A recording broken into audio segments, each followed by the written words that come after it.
Margaret Doyle was 39 years old the morning she stood on the porch of the only home she had ever owned and watched her husband's brother nail a strip of pine across the door. Robert Doyle did not look at her while he did it. He had never much cared for looking at things he'd already decided to be done with, and by that gray October morning, in the year 1881, in the sandhill country outside a town called Hollow Creek, Nebraska, he had decided Margaret was one of them. The farm was his now, he said, by right of blood and by a law that did not trouble itself with widows who had no sons. She was left with a canvas grip, a wool coat gone thin at the elbows, and $6.40 wrapped in a handkerchief that had been her mother's. 3 days later, at a county auction nobody respectable attended, she raised her hand for a ruined, condemned little chapel on the edge of town that the whole county had spent 15 years calling cursed, and paid $7 for it, more than she had, technically, though the auctioneer let it slide out of something between pity and disbelief. She told herself it was shelter. She did not yet know that sealed beneath its altar was a secret that would restore not just her own life, but the buried, stolen inheritance of half the families in Hollow Creek. Settle in, and let us tell you the story of Margaret Doyle. If you're watching this from somewhere that feels forgotten, or overlooked, or written off by everyone around you, tell us in the comments, because this story is for you. Margaret had been born Margaret Feeney, in a sod house 11 miles north of Hollow Creek, in the spring of 1842, the third of 6 children to parents who had crossed an ocean and half a continent to end up, as her father liked to say with a laugh that never quite reached his eyes, exactly where they'd started, poor, and grateful for it. Her father, Michael Feeney, had been a stonemason in County Clare before hunger and politics had emptied that word of any meaning, and in Nebraska he turned his hands to whatever paid, which mostly meant building things other men were too proud or too clumsy to build themselves, chimneys, root cellars, the low stone foundations that kept prairie houses from sinking into the mud every spring thaw. He taught Margaret to read a plumb line before she could properly read a book, taught her that a wall built crooked would tell you so in its own time, usually in winter, usually at the worst possible hour. Her mother, Bridget, had a different gift, quieter but no less useful. She could keep a ledger the way other women kept a garden, tending each column with the same patient attention, and she taught Margaret her numbers using the account book from the Hollow Creek Mercantile, where Bridget did piecework bookkeeping for extra egg money. Add here. Carry here. Never let a figure sit alone without asking what put it there. It was, Margaret would later understand, an unusual education for a girl expected mainly to marry well and keep a decent house. But the Sandhills did not care much for anyone's expectations, decent or otherwise, and by the time Margaret was 17 she could frame a doorway plumb and true and balance a set of books that hadn't balanced in 2 years, and she considered both skills about equally important to a life that had already taught her not to trust in softness alone.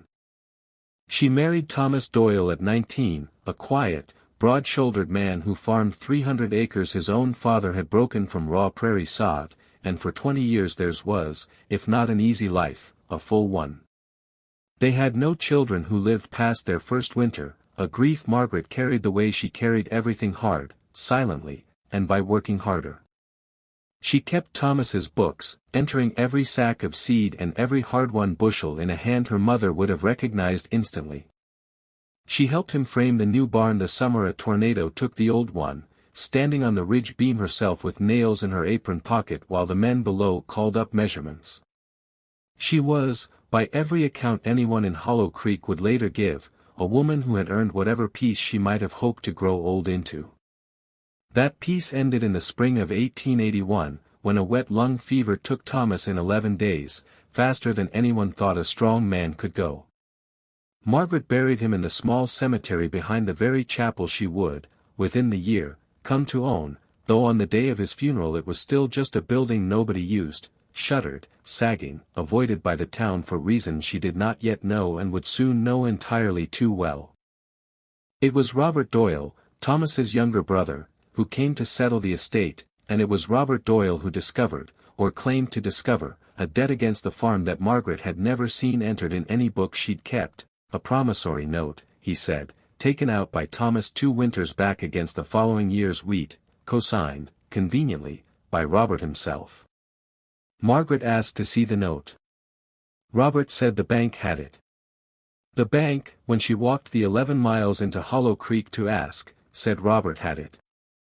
She never did see that paper, not once, not in all the weeks that followed, but paper or no paper, the county court sided with the surviving male relation, as county courts in 1881 were generally inclined to do, and within 2 months of burying her husband, Margaret Doyle was walking off the only land she had ever called home with a grip in one hand and her mother's handkerchief in the other.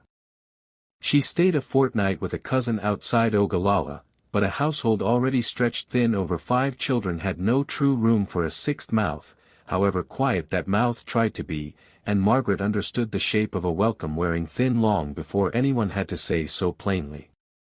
She took the stage back toward Hollow Creek with $6.40 to her name, because it was the one place on earth, ruined as her standing in it now was, that still held her husband's grave, and because a woman with almost nothing generally goes toward whatever she has left rather than further from it.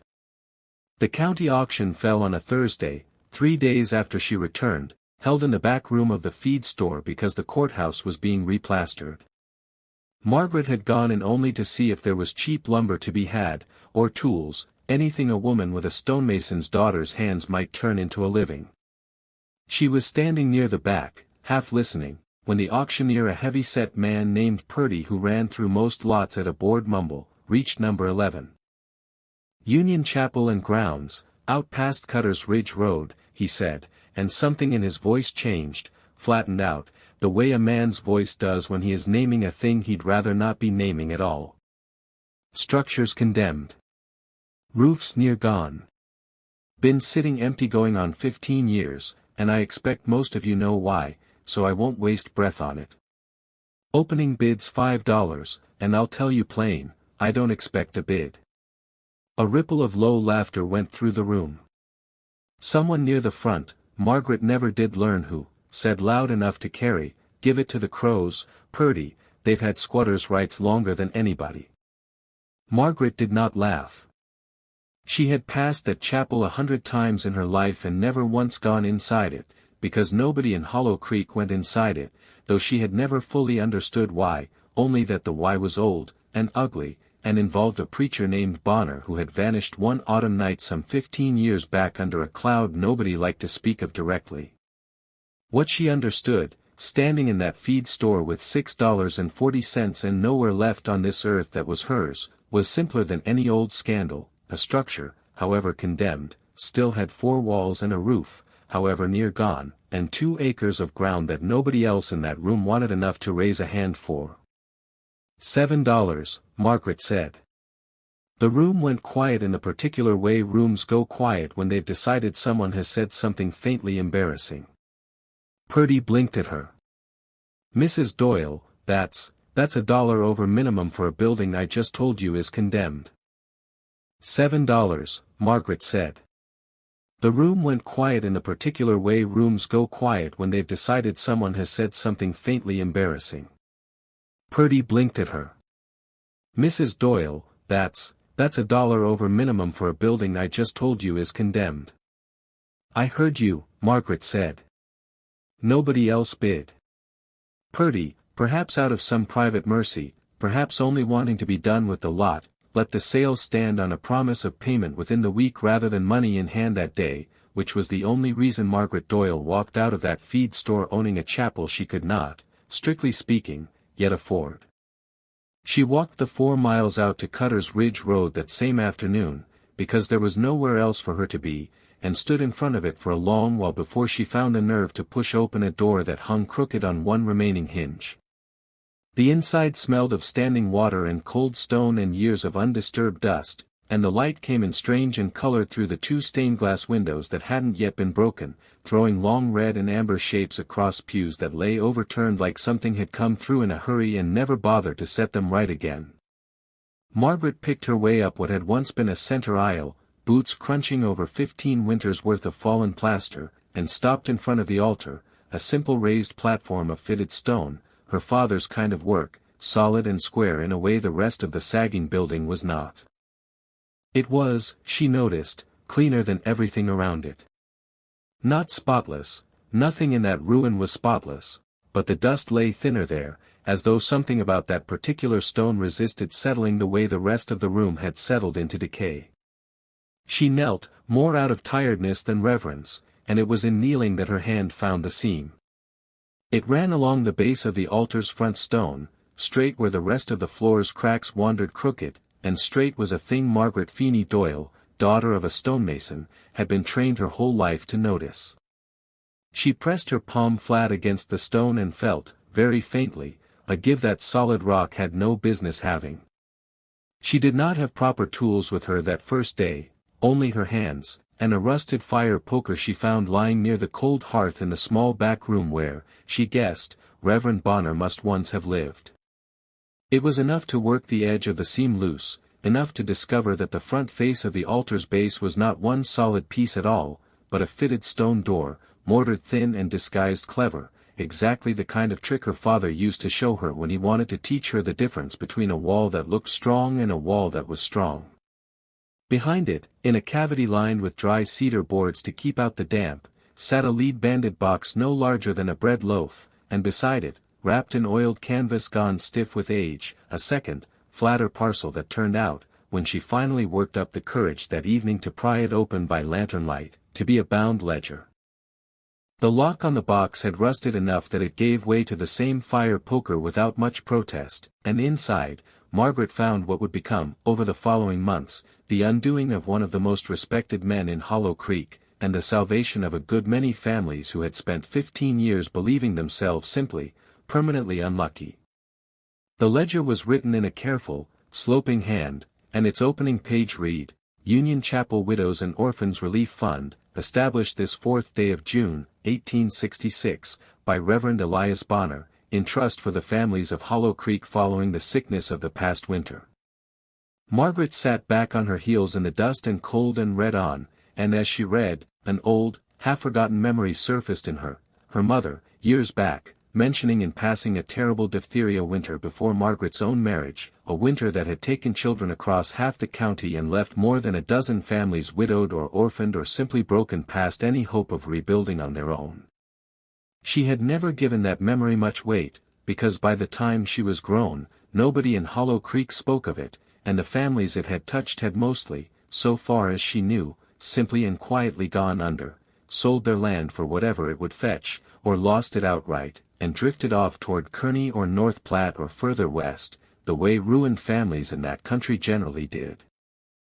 Reading Bonner's ledger by lantern light, Margaret began to understand why nobody spoke of it. Page after page recorded contributions, not large sums, mostly, $1 here, $3 there, a widow's egg money, a farmer's harvest tithe, all of it gathered by Bonner over that terrible winter and the 2 years following, meant to be held in trust and eventually used to build a proper relief house for the orphaned and the widowed of the county. The final entries, dated the autumn of 1866, recorded a total sum of just over $412, a fortune, in that place and time, more money than Margaret had seen change hands in a single transaction in her whole life. And then, tucked behind the ledger's final page, folded so many times it had gone soft as cloth at the creases, was a letter. It was addressed to no one in particular, which told Margaret, even before she read a word of it, that Bonner had written it not knowing who, if anyone, would ever find it.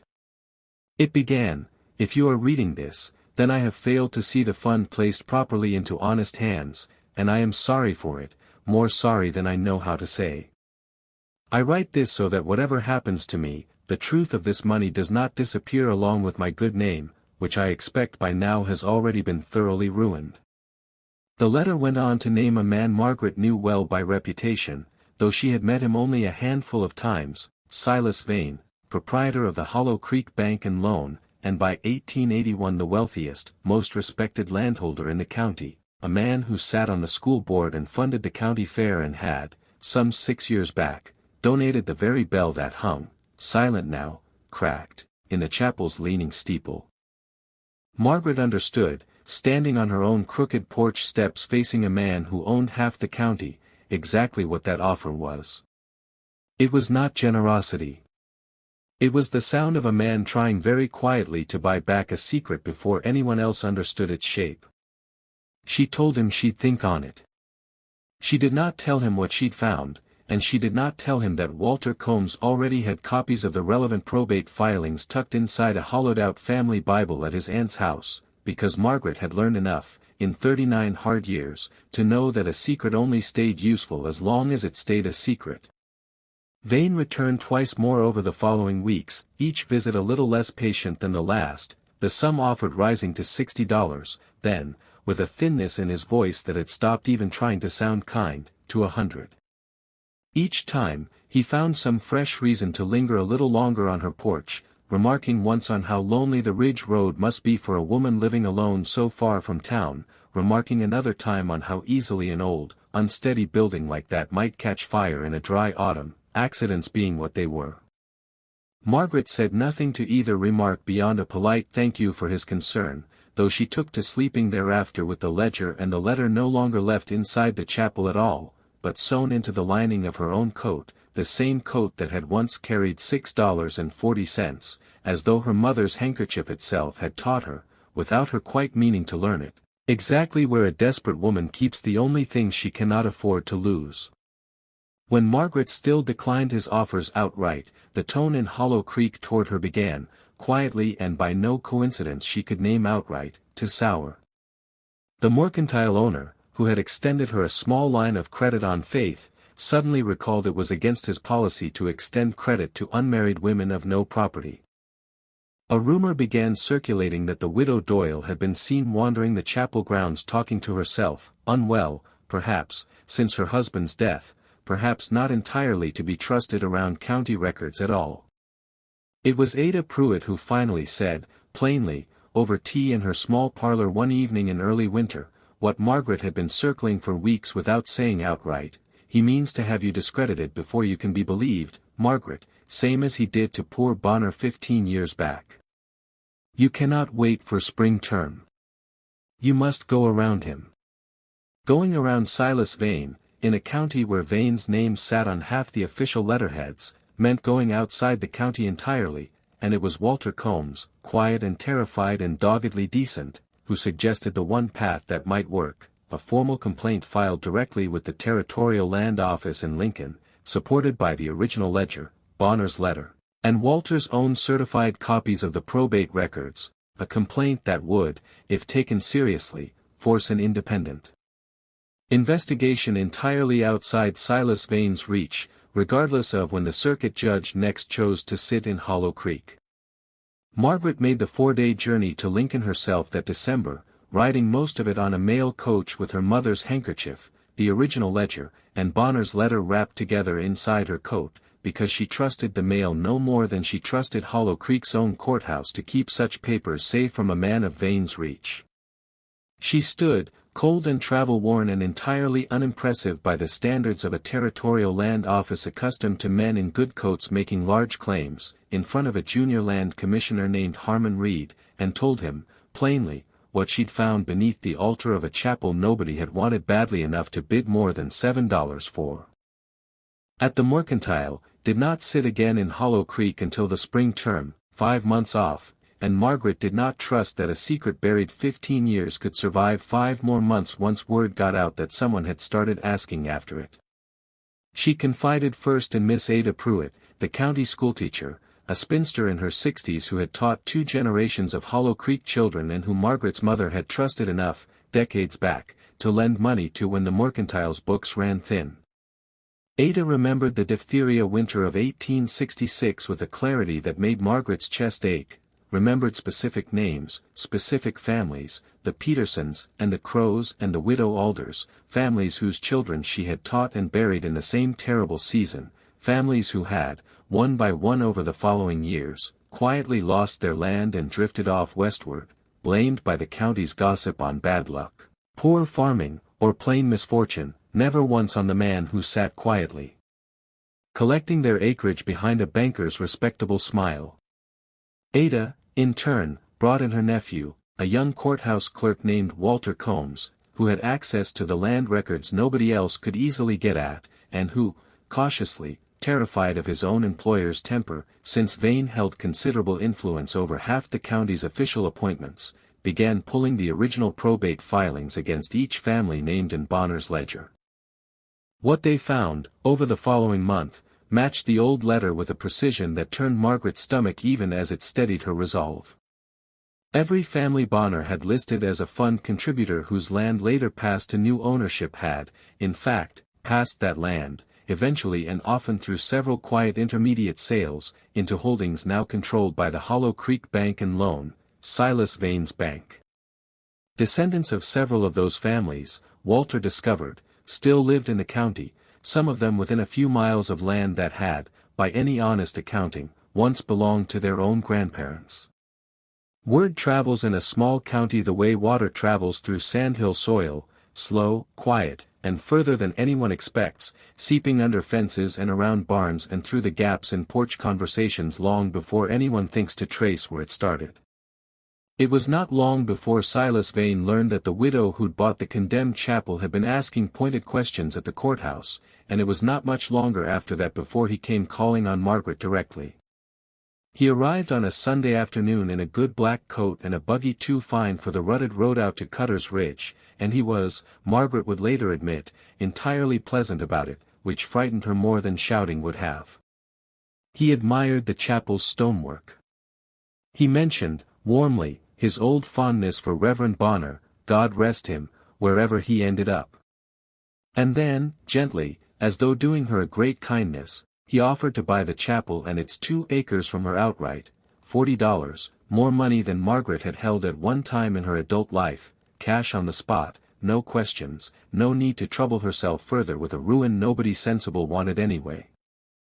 Margaret understood, standing on her own crooked porch steps facing a man who owned half the county, exactly what that offer was. It was not generosity. It was the sound of a man trying very quietly to buy back a secret before anyone else understood its shape. She told him she'd think on it. She did not tell him what she'd found, and she did not tell him that Walter Combs already had copies of the relevant probate filings tucked inside a hollowed-out family Bible at his aunt's house, because Margaret had learned enough, in 39 hard years, to know that a secret only stayed useful as long as it stayed a secret. Vane returned twice more over the following weeks, each visit a little less patient than the last, the sum offered rising to $60, then, with a thinness in his voice that had stopped even trying to sound kind, to $100.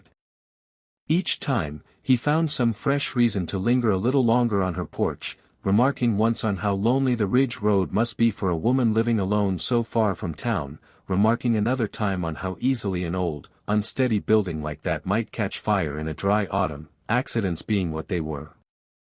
Margaret said nothing to either remark beyond a polite thank you for his concern, though she took to sleeping thereafter with the ledger and the letter no longer left inside the chapel at all, but sewn into the lining of her own coat, the same coat that had once carried $6.40, as though her mother's handkerchief itself had taught her, without her quite meaning to learn it, exactly where a desperate woman keeps the only things she cannot afford to lose. When Margaret still declined his offers outright, the tone in Hollow Creek toward her began, quietly and by no coincidence she could name outright, to sour.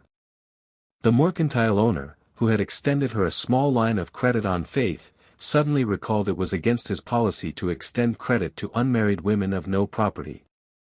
A rumor began circulating that the widow Doyle had been seen wandering the chapel grounds talking to herself, unwell, perhaps, since her husband's death, perhaps not entirely to be trusted around county records at all.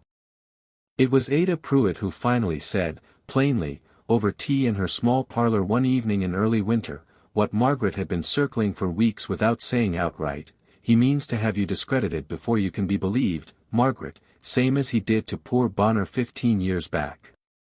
You cannot wait for spring term. You must go around him.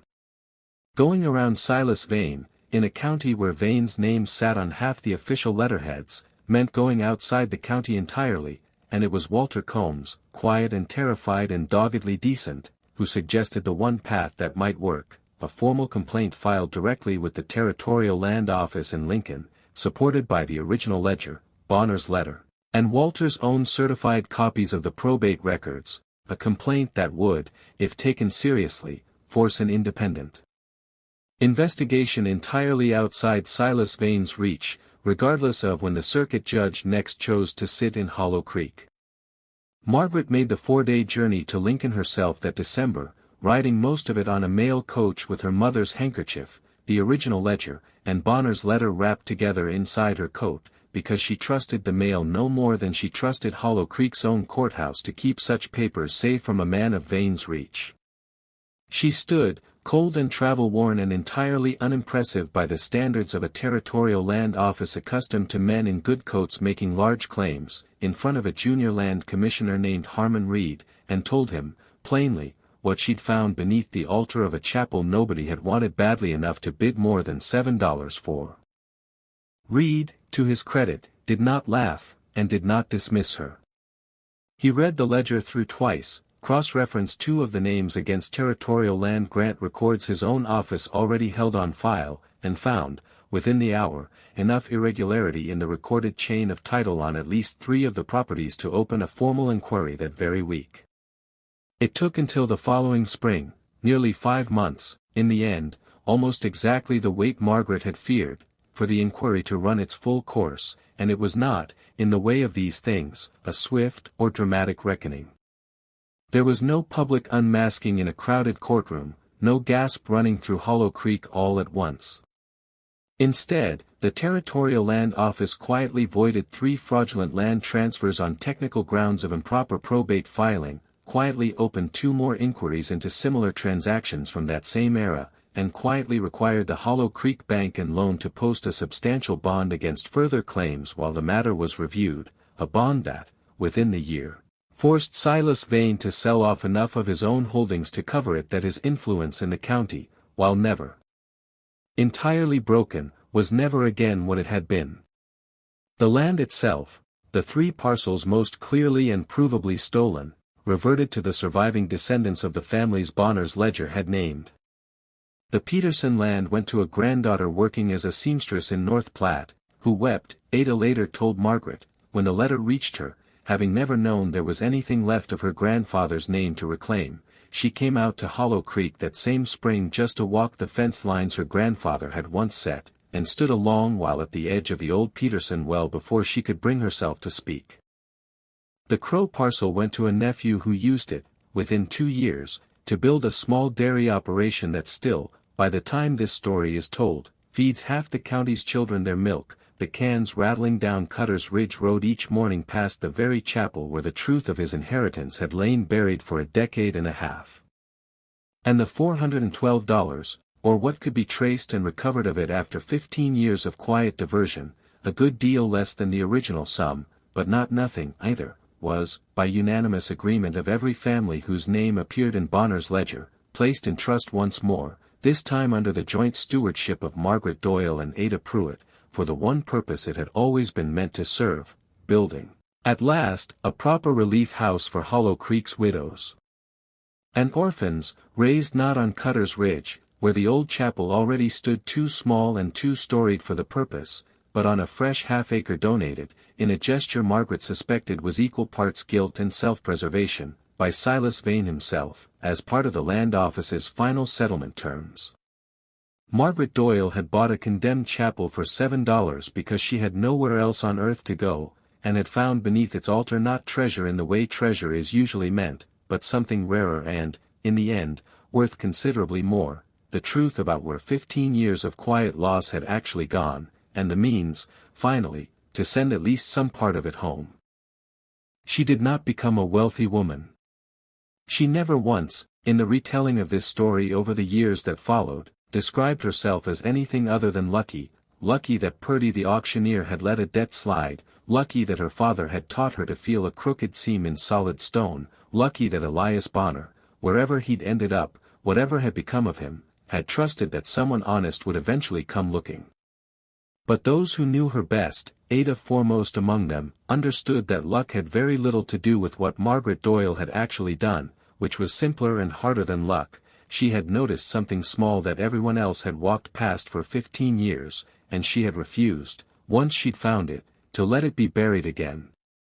The chapel itself, repaired at last with lumber and labor Margaret herself helped frame, her father's plumb line steadying her hands the whole while, though he had been in his own grave a decade by then, reopened the following autumn, not quite as a church again, since Margaret held no particular calling toward that, but as something the whole county came, eventually, to lean on all the same, a gathering hall, a schoolroom on weekdays for children whose families couldn't stretch to the proper schoolhouse fees, and, once a year, every October, the site of a small, quiet gathering to remember the diphtheria winter of 1866 and the families it had cost the county, a remembrance nobody in Hollow Creek had dared hold openly in all the 15 years Silas Vane's shadow had lain over it. Margaret still tends her husband's grave in the small cemetery behind the chapel, and beside it now, a modest stone marker she had raised herself, at her own expense, for a man who never got a grave of his own that anyone could find, Elias Bonner, faithful steward, who trusted the truth to outlast the lie. Nobody wanted that chapel, the whole county had said, and laughed while they said it. Nobody wanted a leaning steeple and a broken bell and 15 years of a story nobody liked telling. But Margaret Doyle had learned, first from a stonemason father who taught her to trust a level line over a loud voice, and later from a preacher she never met but came, in the end, to owe more than she could ever properly repay, that the things a whole town has agreed to stop wanting are sometimes exactly the things worth kneeling down in the cold dust to look at more closely. Thank you for spending this time with Margaret's story, and with Hollow Creek. If it moved you, we'd be grateful if you'd share it with someone who might need reminding that overlooked doesn't mean worthless. Before you go, we'd love to know, is there a time in your own life when you found real value in something everyone else had already written off? Tell us about it below, we read every one. Until next time, stay close.